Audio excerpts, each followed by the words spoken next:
Hi guys, welcome to my new series that I'm starting. This series is going to be on linear algebra, guys.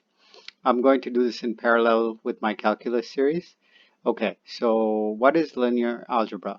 This linear algebra is the study of linear equations, okay?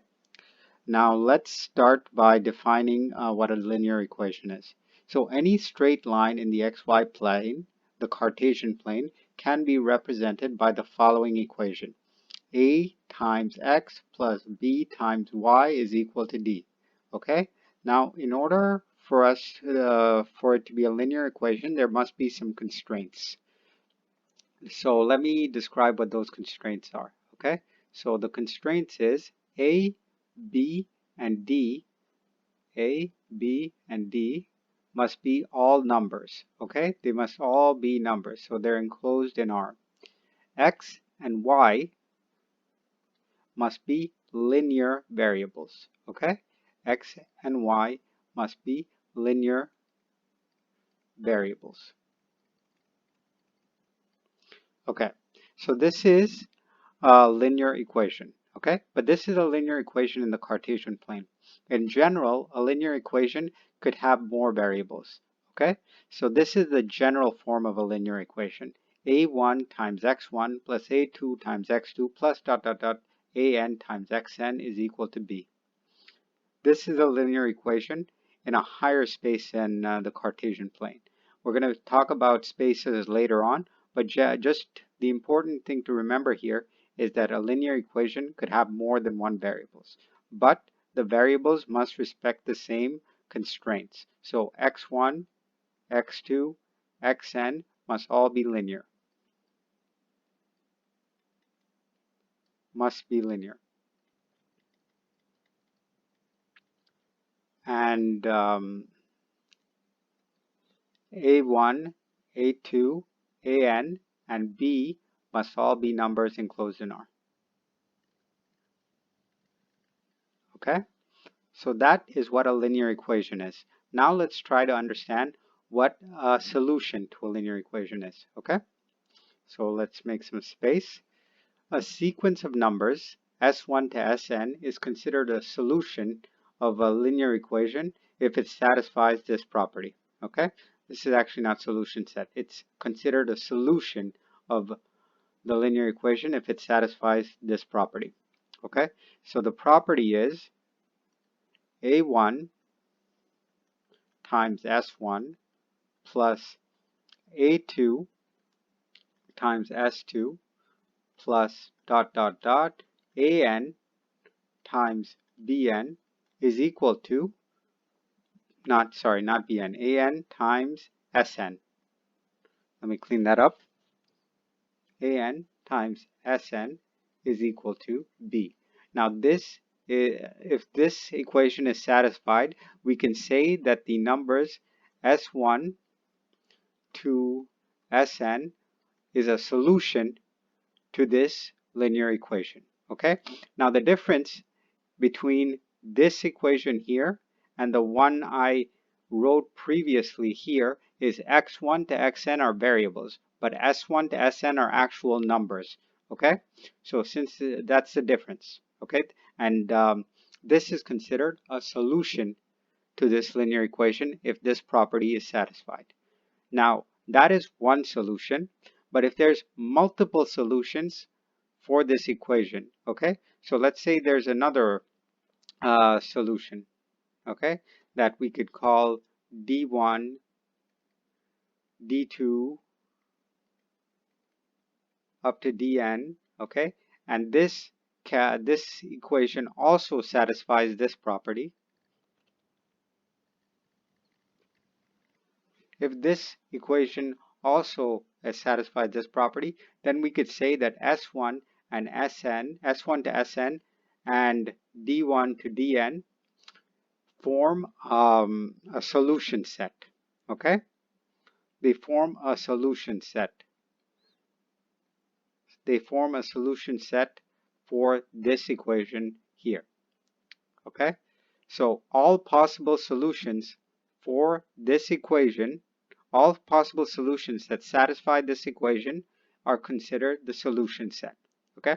So we just finished the theory. Let's look at an example to reinforce what we learned. Okay, so I'll start an example. Okay, guys, so we're going to solve an example on linear equations. We're going to try to find a solution and the solution set to this example. Okay, so we have 4x minus 2y is equal to 1. The first thing we need to do when we're looking for a solution set is assign a free variable to one of the variables. Okay, so I'm going to assign the free variable t to the variable x. Okay, and then I'm going to try to express y in terms of t. Okay, so let's do that.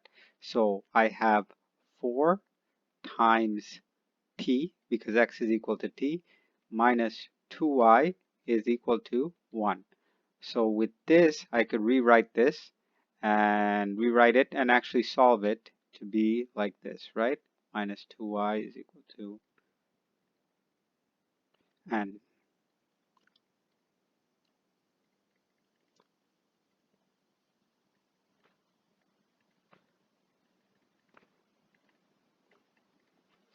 okay.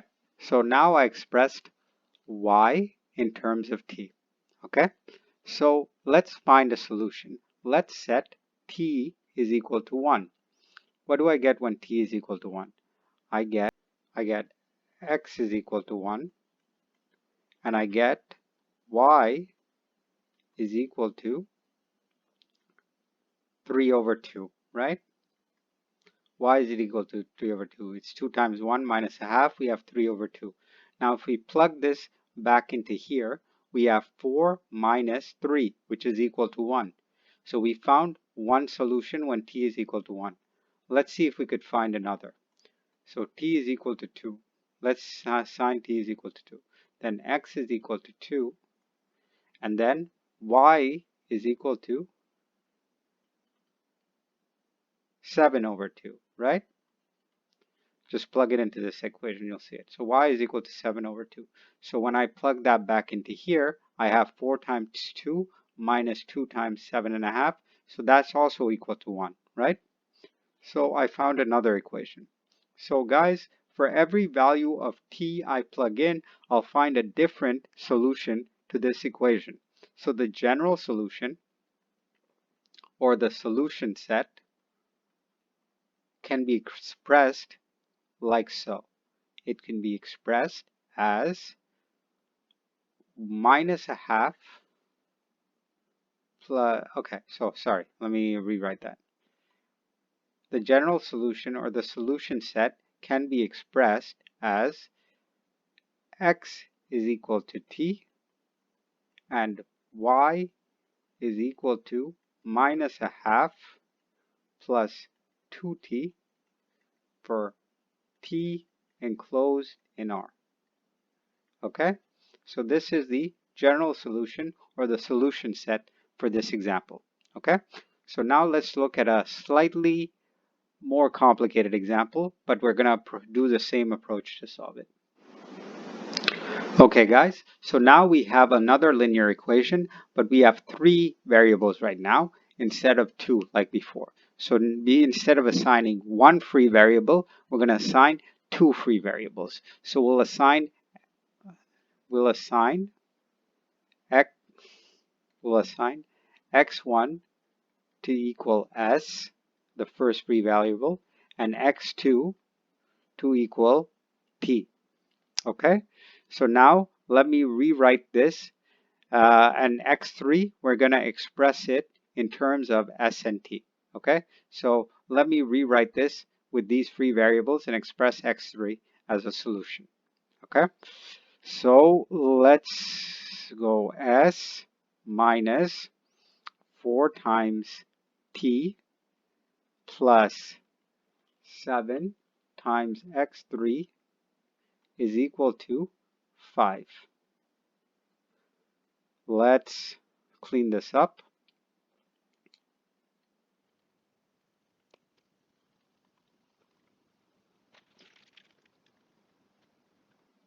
Okay, so this, we expressed x3 in terms of s and t. So it's 5 Let me clean that up.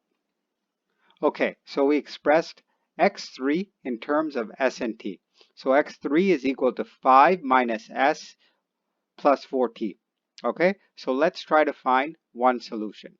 So let's set s to equal 0 and t to equal 0. So if s is equal to 0 and t is equal to 0, x1 is equal to 0, x2 is equal to 0, and x3 is equal to 5 over 7, right? Because 0, 0.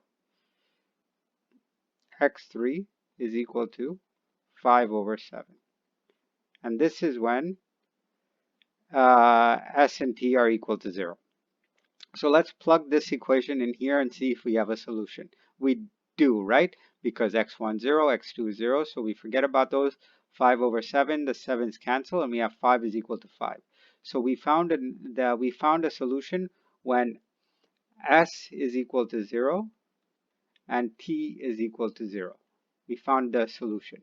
So the general solution, we could have any, so like our previous example, for any value of s and t, we're going to have a solution to this equation. So the general solution, or the solution set, is like so. It's x1, let me make this a little bigger. So it's x1 is equal to s, x2 is equal to t, and x3 is equal to 5 minus s plus 4t over 7. 5 minus s plus 4t over 7. Okay? For s and t enclosed in R. Okay? So this is the general solution to this problem. Okay? So if you guys want, you could plug in different values as f, s, and t, and you're going to notice that when you plug them in here, you're going to get a different solution for this equation. But the general solution is the most important part when we're trying to solve these kinds of problems. Okay? All right. So thank you guys for listening. This is the first video in my linear algebra series, and look, I'm gonna alternate between linear algebra and calculus. So thank you for listening, guys, and if you have any questions on the material, please leave them in the comment section below. Thank you.